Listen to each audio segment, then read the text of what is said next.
First, I'll quickly introduce you to my wife. She's the second one on the left right there in her traditional clothing. And here we're out fishing in one of the tributaries for piranha. And she's pretending to eat it.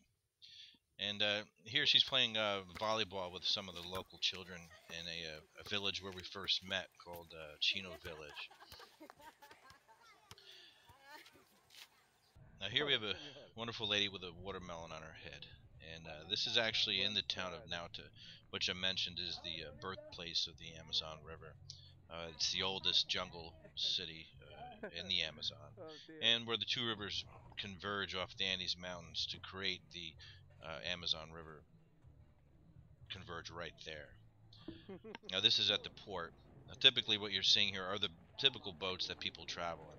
That's Cesar, that little kid that's running along the boat there. He's a nephew, and the guy carrying the motor down is my uncle, who is now the elected mayor of the area over there. And that's a motor, like it's called a Pecky Pecky, and it's like a lawnmower engine with a big long shaft. And it's their major means of transportation. Here we're kind of moving out into the Amazon River, and you can see where it gets real rough.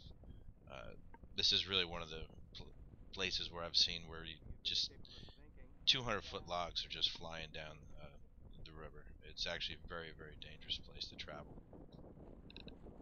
And here's just a typical riverside type of dwelling, and the stairs are cut out of the mud along the hill, and looks great. It's a wonderful place to live in the dry season. When the rainy season comes, I've seen houses like that slide right into the water. And here we open up into the Amazon River.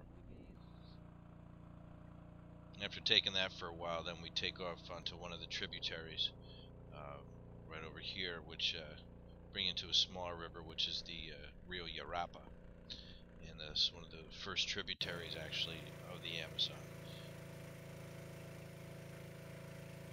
And here's a cool illusion, we call it the jungle mirror. When the light hits just right, it's really hard to tell up from down. This is a typical jungle home.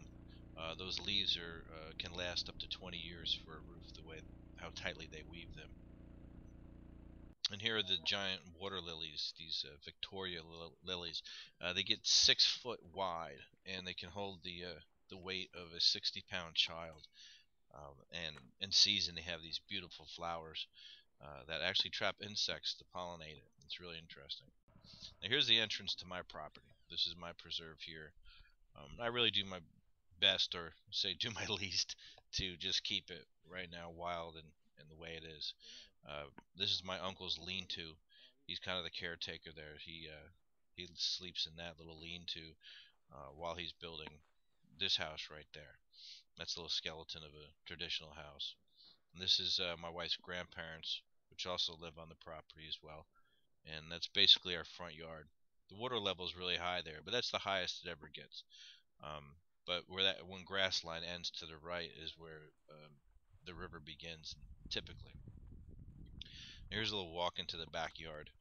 And a lot of this is kind of fresh, young growth because we farmed a little bit of it with yucca and different things, different types of fruit. So some of it's younger vegetation. You walk back, you're going to get a lot of the older, old growth forest there.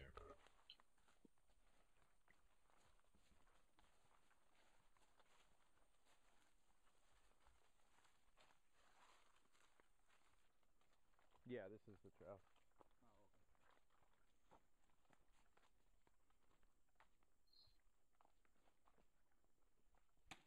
Now you can see everything kind of looks the same. It's really easy to get lost and backtracked.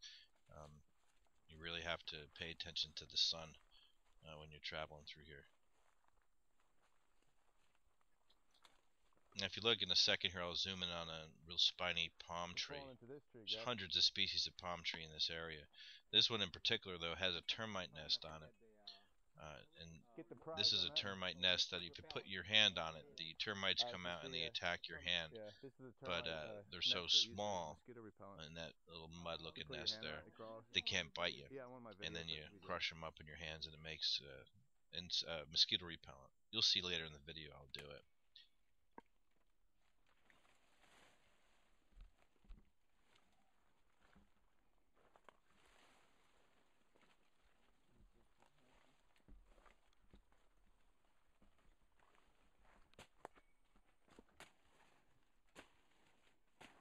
Now this is my village, which just borders my property, and great little village. Not as populated as it used to be, because if you might be able to notice, there is an evangelist giving Sunday Mass with a bullhorn in that little tiny hut right there, and you can hear him saying his sermon. And all that empty space you see where there isn't houses, there were houses there. And people got so fed up they actually dismantled their houses and moved to other villages, so they didn't have to listen to him all the time. Places you've never These are done some of in the local somewhere kids. Jesse's really good friends with that girl. She loves her. She's funny. The little girl in the red's deaf. Yeah. She's a sweetie.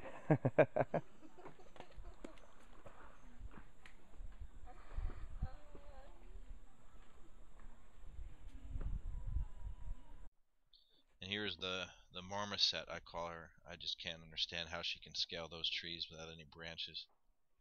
She's a little monkey girl.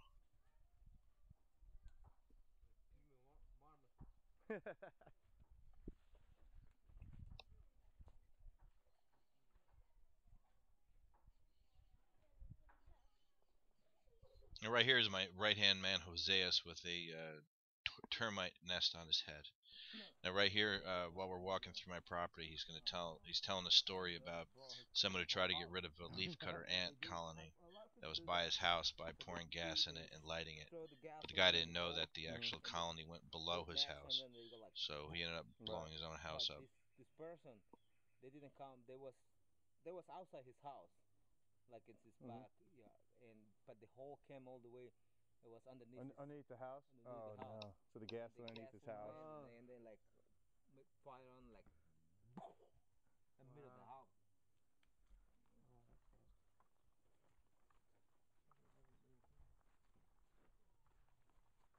Now, this is my niece, who's a wonderful traditional artist. Reza. There you go. Here you can browse a bit at the different things that she does. This is all with renewable resources throughout the jungle, whether it's palm leaf or seeds that are from bushes or from trees, or wood carvings as well. She does absolutely incredible work.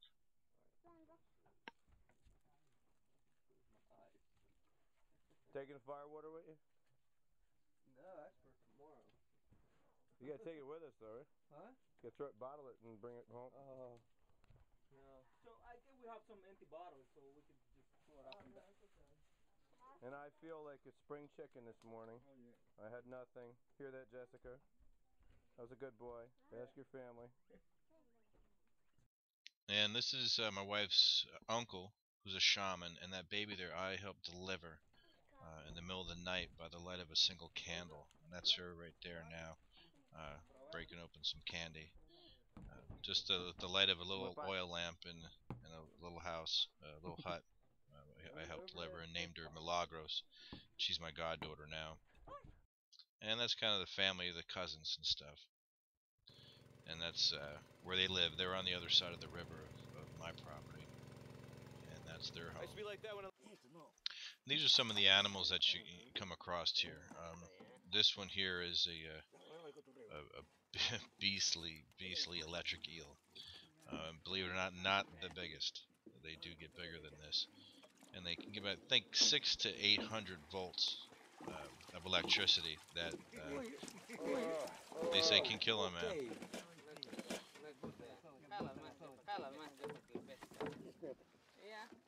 Another mysterious animal is the dolphin, and this one's giving me a rock.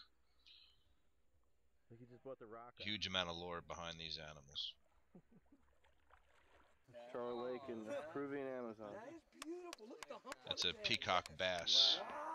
And that's a small one. They get about 3 times bigger than that. Yes, bigger than that. Wow. That's beautiful. It's a giant river otter. And these are rather rare, but I've noticed through the years I've been seeing more and more. So they seem to be on a comeback.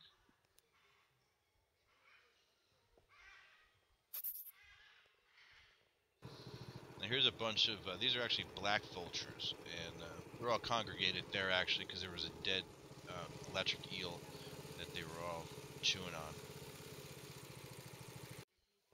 Nice little monkey hanging out.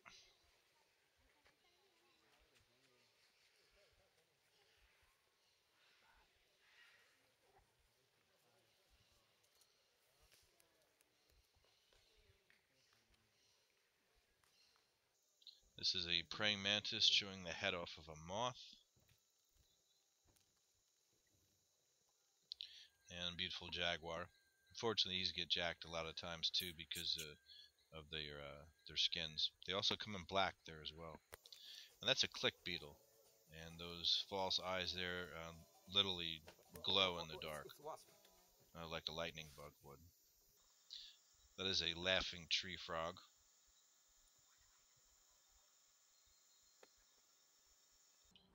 Really weird caterpillar that if you touch it, it will give you a major rash. And cute little monkey. This one's a pet, that little girl.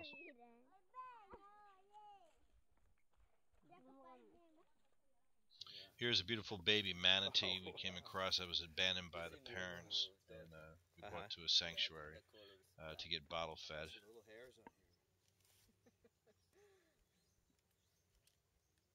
¿Cuántos años? 6 meses. 6 meses. 6 months. 6 months old. Oh, wow. Oh, they're respiring. And leafcutter ants. For some reason, reaching a dead end on a stick. Here's another dolphin. There's a coming out dolphin stealing my son's ball. Here's a tired old snake we found in the river and gave a little helping hand to rest a bit. Was tired from swimming. It's called a parrot snake, actually, non-venomous. That's anaconda. We all know the stories behind there. Black caiman, baby black caiman, and that is the dart frog, which can kill an elephant with the arsenic in its body. Electric eel, caught on a line. Beautiful flower that I have no clue what the name is, and that is a big giant monkey frog. Some giant anteaters. You can see the baby there on the back. That's a beautiful katydid. Nice little piranha. This is a puma that decided to swim across the river. That's a round-eared bat. Lots of bats there. That's a fertiland snake, very, very dangerous and deadly. That is a tarantula eating a catfish. And that is a beautiful tree boa. And a tropical screech owl. And this is actually a yellow-tailed cribo. So here's some of the animals and gives you a little bit of idea of what the place is like.